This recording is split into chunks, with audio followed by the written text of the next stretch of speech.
جو حفاظ ہمارے سامنے قرآن سنائے. کیا کیا سنے ہم قرآن میں، الحمد سے لے کر والناس تک ہم نے کیا کیا نہیں سن لیا. اللہ نے کہیں ہمیں یا ایھا الذین آمنوا کہہ دیا، کہیں ہمیں یا عبادی کہہ دیا، کہیں ہمیں یا ایھا الانسان کہہ دیا، کہیں ہمیں تاکید کیا، کہیں ہمیں پیار سے سمجھایا، کہیں ہمیں جو ہے محبت سے سمجھایا، کہیں ہمیں غصے سے سمجھایا. ہر چیز ہم نے قرآن میں نماز میں سنا. سننے کے بعد ہمارے دل میں ایک اطمینان پیدا ہوا، الحمدللہ میں نے 2 قرآن سن لیا. یہ ہمیں اطمینان ہو گیا. سننا یہ کمال بھی ہے، بہترین کمال والی عبادت ہے یہ قرآن سننا. مگر صرف سننا کمال نہیں ہے.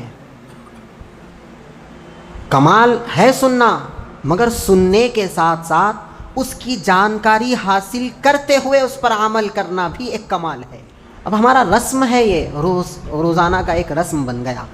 ہر کام ہم نیکیوں کے لیے کر رہے ہیں. دنیا میں ہم جو آئے، دنیا میں ہم جو کما رہے نا پیسوں کے لیے، عبادت ہم کر رہے ہیں نیکیوں کے لیے. برخاست. دنیا میں ہم کما رہے پیسوں کے واسطے، پیسے نہیں تو کیسا، یہ ہمارا ذہن. اب پھر آخرت کا معاملہ تو نیکیاں نہیں تو کیسا، بلکہ ہمارے ذہن میں دنیا آخرت 2 برابر کر دیے ہم.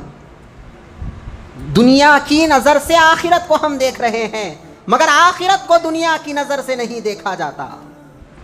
دیکھیے آپ، قرآن ہم جو سنے ہیں، کیا نیت تھی ہماری؟ کیا نیکیوں کی تھی یا اللہ کی رضا کی تھی؟ حافظ صاحب، 2 حافظوں نے ہمارے سامنے قرآن کو سنایا. شاخ در شاخ ہم 3 پاروں کے لیے، 5 پاروں کے لیے، 10 پاروں کے لیے ہم مساجد تلاش کرتے رہے کہ رمضان میں قرآن سننے کا ثواب بہت زیادہ ملتا ہے. رمضان میں 1 فرض کا ثواب 70 گنا ملتا ہے. رمضان میں نفل کا ثواب فرض کے برابر ملتا ہے. یہ ساری نیکیوں کو، یہ ثوابوں کو ہم نے کاؤنٹ کیا اور پڑھتے گئے.